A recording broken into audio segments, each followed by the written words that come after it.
Thanks for logging on to StateChamps.tv. This is the OT with Markowski. My name is Lauren Plant, host of State Champs.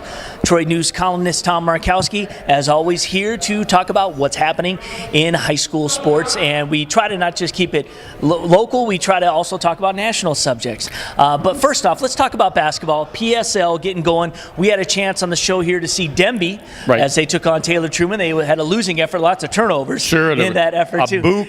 It's always kind of ugly in the first week anyway when it comes to basketball. I think that happens in a lot of areas, not just in the PSL, which takes a lot of heat for their wild style of play sometimes. But I think that happens in the suburbs and perhaps throughout the state. I was filming Romulus Robichaud this week, and again, lots of fouls and lots of turnovers in that game. That's what happens early on. It does. But let's talk about the PSL and who are the contenders. Well, right away, you got to look at Pershing and Douglas. They're going to play this Friday at Douglas. So that's going to be a big game. Pershing is the favorite to win the PSL, but there's a lot of good candidates out there. Denby, for example, that I had a chance to see on Tuesday. They had two of their starters out, and I really believe that played a part in them being a little scattered. You miss your seniors out there that you expect to lead them. So I look for Denby. And on the west side, it's kind of funny. I think Henry Ford is the odds-on favorite to win that. The competition is better on the east side than it is on the west side. I might take a look at Cody and Mumford on Tuesday.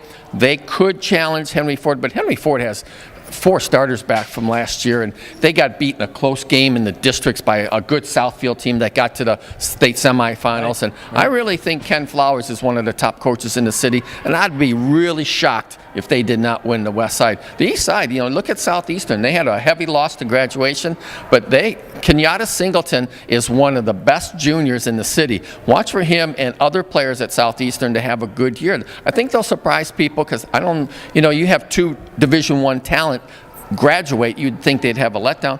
They might have a slight letdown, but they'll be in the thick of it by the time everything's said and done. And oftentimes there's a player or two who have to sit out because of transfer rules, things like that. And then all of a sudden, when they do come on board, say in January, the whole scheme of things change. Do we have a situation like that at all? I think you have that in some situations. Not so much. I don't think that's going to take part at Detroit Henry Ford, but schools like Denby, maybe even schools like Kettering and King. King actually lost a transfer to Consortium.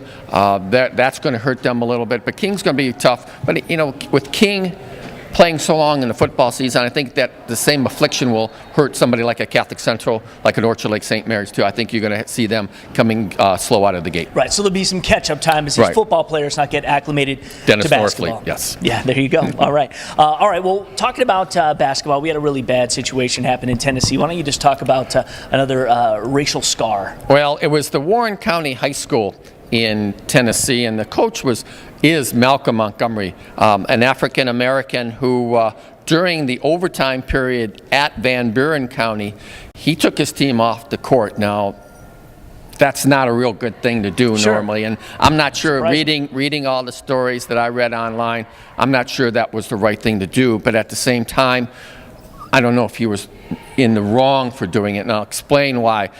His players had complained. He has 3 African-American players on his team. There are no African-American players on the Van Buren County team. They were complaining to their coach, Malcolm Montgomery, that they were receiving racial slurs throughout the game. In fact, there were a number of technicals called during the game, whether that had to do with maybe some of the words said that created some of the antagonism. You can only conjecture on that one. But it got so heated that Malcolm Montgomery took his team off because of, he didn't get any response from the referees. The game was on the road. And you even had some students that were dressed up. Well, which is really, it was part of the homecoming, which I'm not sure. I don't know. Do we have homecomings in Michigan in December? But I guess they do in Tennessee. But there was 2 students. One was dressed up in a gorilla costume. Another one was dressed up in a banana costume. Some of the things I read online, and you can go online and read this, is how does a gorilla costume and a banana costume have anything to do with homecoming? Right. So you can, or tradition. Right. So he was upset at those two students in particular, too, that added to, an overtime game, and these are probably, and they're going to play again in February, which will probably be an interesting game to keep an eye on.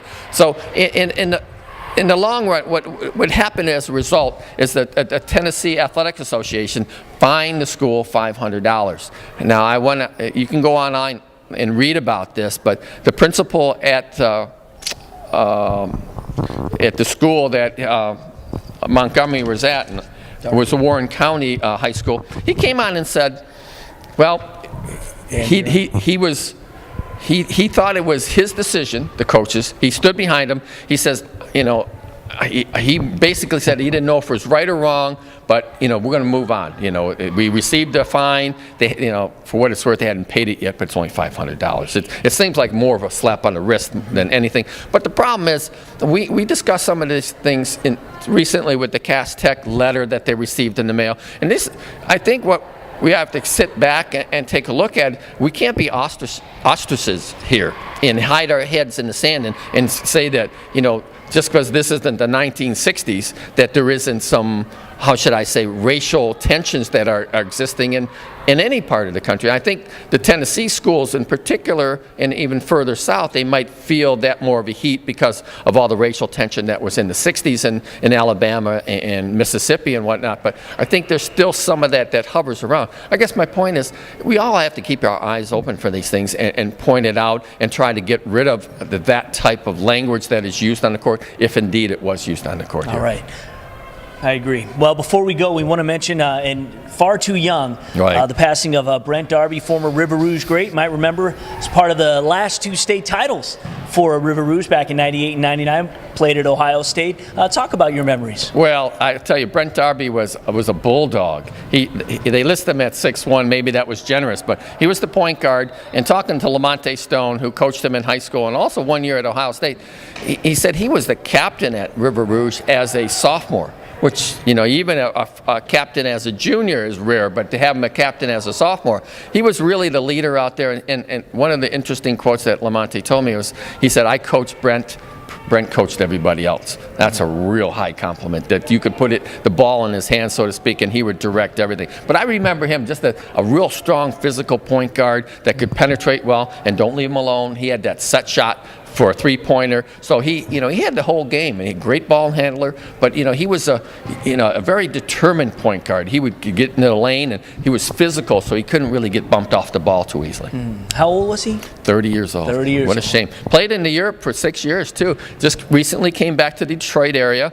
Lamonte told me that he was ready to enroll at or applying to get into the graduate school at Wayne State. So he was looking forward to basically a second life after basketball. Wow. All right. Well, our thoughts go out to, of course, the River Rouge community and his family, and he will be missed. Really sad. Absolutely. All right. Well, next week, I'm sure we'll get into some Mr. Football talk, since our winner will be revealed. Of course, we'll be heavy into the basketball season, all kinds of things. Who knows what's going to come up during the week, so make sure you join us right here on the OT.